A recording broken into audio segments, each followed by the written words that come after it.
We are staying up, so we are staying up. Get in! West Ham 2, Man United 1. I love VAR. I've always said it. I think VAR is the best creation that football could have. That's a lie. It's all bullshit. But we'll get into it. I'm loving VAR today. Probably hate it next week, but we're going to discuss all the highlights from that thrilling victory over Manchester United. To be honest with you, I am just really relieved right now. But we got the win, and I'm delighted with it. I'm laughing because I'm not quite sure how we done it. But that's what we're going to discuss today. Two things though. First of all, please do drop a like on the video and subscribe to Hammers Chat. That's technically two things, but that was one thing altogether because it takes a few seconds and you go in the same area for it. So get a like in the video and subscribe, please. And the second thing, send us your fan cams, please. If you want to discuss today's game, it could be the win, the tactics, an individual, just anything on the match. Get your phone out, record it in landscape mode, send it to us via WeTransfer to hammerschatpatron@gmail.com. There's a link in the description below. It says send us fan cam details. Click it. All the details are there. Send it in. 5-10 minute videos, please. Nothing less than 3 minutes. Over 3 minutes, so there's a little bit of, it's juicy enough, if you know what I mean.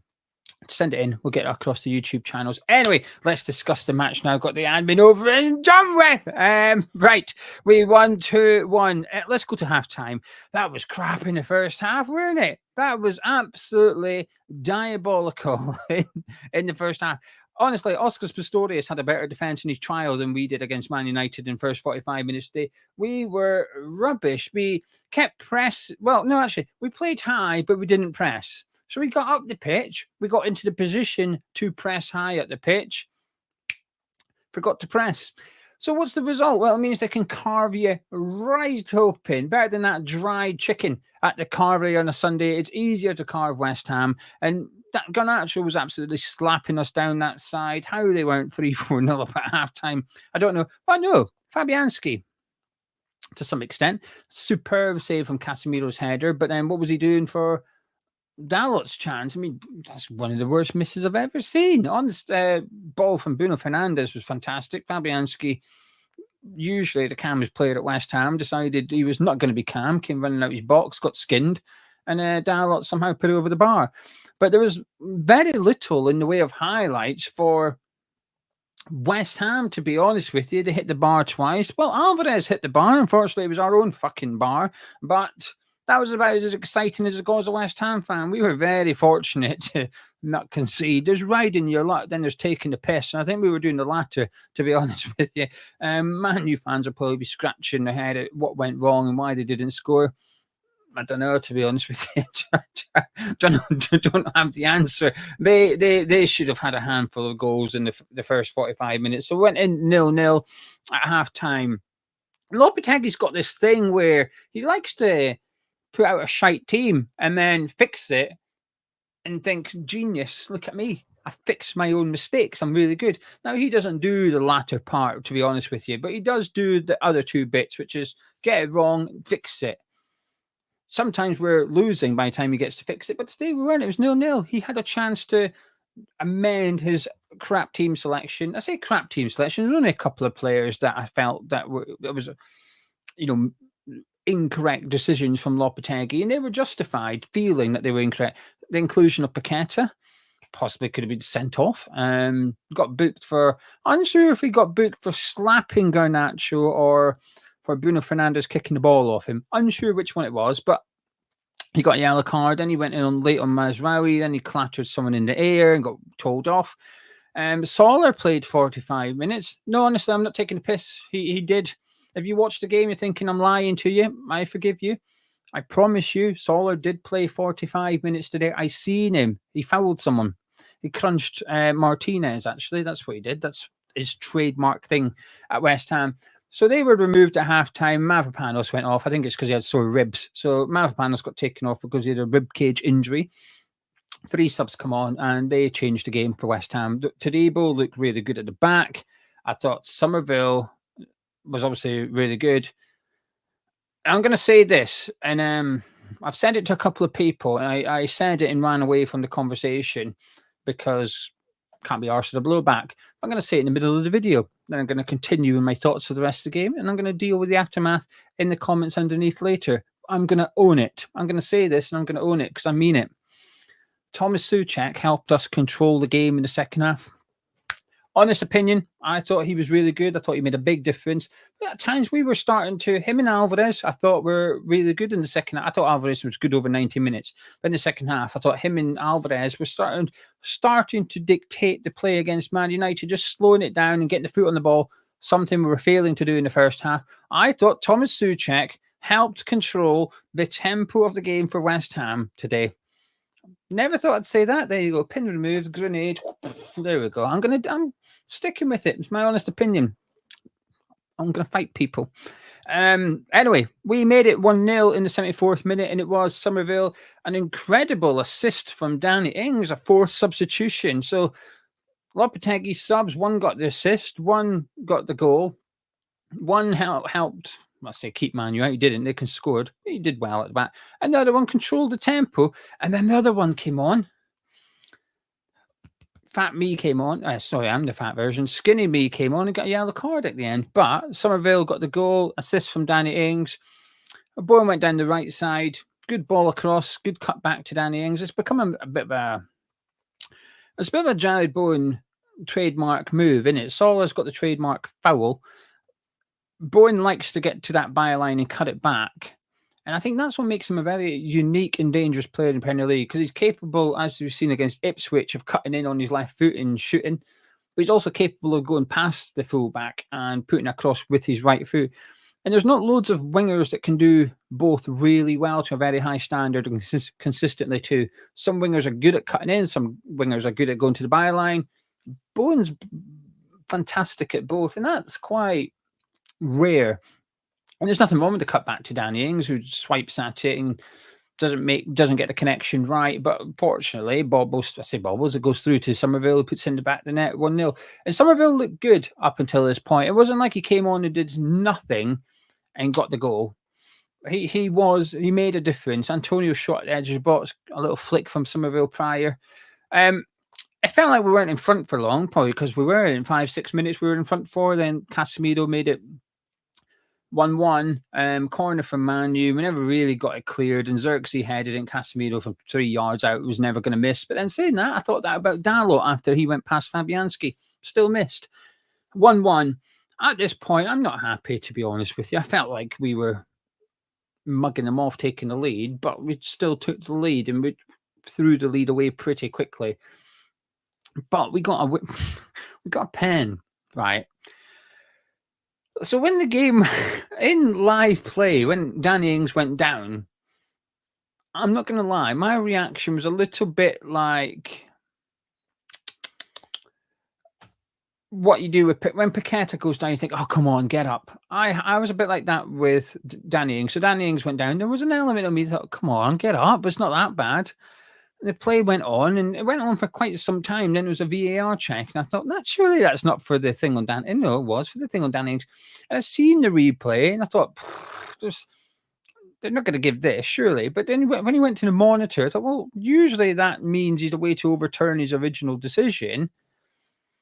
And when I saw it back, I'm going to be honest. I always, when it comes to penalties, I always think, flip it round. If that was given for you, if that was given against you, how would you feel? I'd be livid. I would. Look, does Delit's clumsy? Does he, I would say clatter. I think that would be too far. He makes contact with Danny Ings and doesn't win the ball, of course. But the bar in the Premier League is higher this season for VAR, and it has been. I've watched quite a lot of games. There was a game I watched yesterday, the Bournemouth game, when he didn't give a handball for Bournemouth. It hit Leon Bailey in the arm, and VAR looked at him and went, nah, carry on. Because the bar's been set higher, so they're not getting involved as much this season, VAR. And I do feel that. I do feel there's been occasions during games where last season VAR would have interfered and told the referee, go look at the monitor. So for them to go look at that, I was surprised, to be honest with you, and I thought it was quite a soft penalty. Letter of the law, possibly, but like I said, if that was given against West Ham, I would not be happy, to be honest with you. But I'll take it. We got the pen, really good penalty by Jarrod Bowen, and we went on to see the game out relatively comfortable, bar that ball over the top at the end for Garnacho. And Wan-Bissaka made a great sweeping recovery clearance.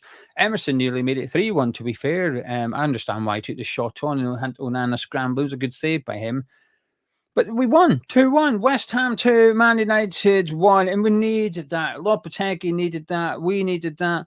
And I'm not going to lie, it's far from convincing. Far from convincing.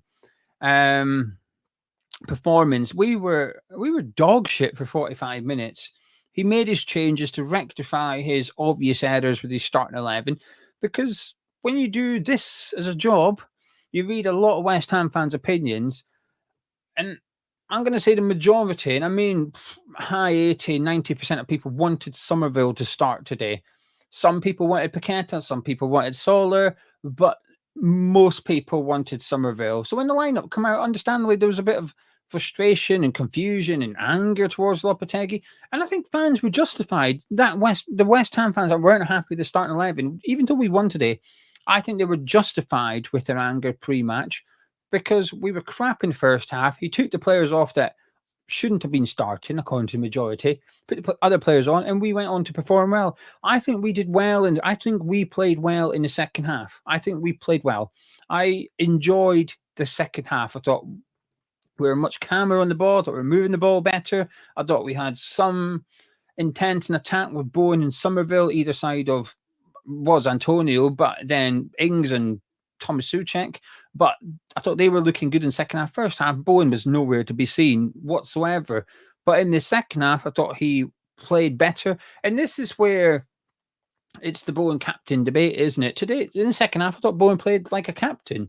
I do. I think he played like a captain. We got the win, and did we enjoy it? Sorry, did we deserve it? Possibly not over the balance of 90 minutes, but he made the changes at halftime that went on to win the game, and credit to him for that. I feel like it was changes that perhaps was only required because of his mistakes before the match, but ultimately it got us 3 points. And today is an important win for Lopetegui, and it's an important win for us, actually. I feel relieved. I was buzzing to get the win, but when the full-time whistle went, I was a bit more, thank God, right? Thank God for that. That could be an important 3 points, and it takes the pressure off the Nottingham Forest game. I think had we lost today or drawn today, I'm not sure a point away to Forest would have been deemed a good enough result because of the bigger picture. But actually, because we've won today, I think a draw at the City Ground, all of a sudden, that's all right. Forest are a good team this season. They're in good form. A draw there would be really good. And I think that is triggered because we've got the 3 points against Man United today. Thank God, that's all I will say. He's got to learn from this, though, Lopetegui. He has to take lessons from that 90 minutes. And there's some really obvious ones that's been screaming at him in the face all season, like the form. I say form, it's beyond form now. It's just the ability. I don't know what it's form. Form's short term, right? So what's the long term version of form? I don't know. But anyway, that's Lucas Paqueta. He's been crap all season. Do you know, with Lopetegui, we say, how many games? How long do we give him to prove him? How long until we judge him properly? 10 games is a cut-off point for some people. And like I said, it amuses me that the goalposts change. It's 10 games, and it's 10 Premier League games now. We're forgetting the cup ones. But with Paqueta, how long until we decide, well, Lopetegui decides it's best to take him out of the team now, really? He's got to learn from this performance. With Solar, with Summerville, he's got to learn from these things today and take them into next week against Nottingham Forest, because he's got a tougher test. Make no mistake about it. This game today against Man United was easier than the game coming up against Nottingham Forest. And that was an opinion we held pre-match before we even kicked the ball today. And I think that was justified with the performance of Man U, especially in the second half. Wasteful in the first half, useless in the second half. That was Man United. West Ham, crap in the first half, much better in the second half. Got the 3 points, happy days. In terms of the player performances that I enjoyed, I thought Alvarez, he's going to get my man of the match. I thought he had a really good game. I think Emerson had a really good game at left back, possibly his best game this season. I think he was good last week against Spurs, and I think today I thought he was excellent. Actually, I really enjoyed the performance of Emerson today. Wan-Bissaka, positioning dreadful. Everything else positioning and crossing, dreadful. Everything else, really good. His recoveries, tackling, good. That part, not so good. And I thought Thomas Souček was really good when he came on today as well. And I think Todibo came on.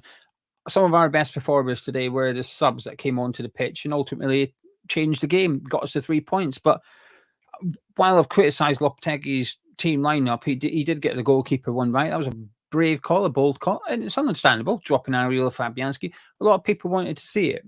I think the goalkeeper position is one of those that the managers are very reluctant to change, but he changed it today, and I think he was justified with that save he made from Casemiro's header. Fabianski had a good game. Yes, Dalot should have scored, and Fabianski would have looked like an idiot, but I think that's more down to the high line as well as just Fabianski being a bit erratic. I'm pleased, relieved, pleased, but not... My opinion of Lopetegui hasn't really been swayed by today's game. If anything, I think even though we've won, I think it's more of what we've already seen. It's just that previously we've possibly lost the game or drawn the game. Today we got the win. And I think the circumstances, I think the context around the win is valid. Yes, we won. And you always get this. Oh, we won. Shut up. Stop your moaning. But... I think it's fair to say it was an unconvincing victory, and I think Man United fans would suggest it was an undeserved victory. I'd be inclined to agree with them, but truth be told, we won, so I don't really give a shit. 3 points is all that matters, and I love beating Man United. So there you go, West Ham 2, Man United 1. Last minute, well, it should have been last minute, 92nd goal. We had to wait till the 114th minute for the whistle to went. Fergie time plus some today. Might have been sacked by Man U, but there was certainly a little bit of Fergie time on the pitch. I'm going to disappear. If you've enjoyed this review, please do drop a like on it by clicking thumbs up. Much appreciated. Subscribe to Hammers Chat. And if you want to send us your opinion on the game, get your phone out, record it in landscape mode, 3 to 10 minutes. And we transfer it to hammerschatpatron@gmail.com. Link in the description below with all the details. And I shall catch up with you tomorrow. I look forward to it. See you then.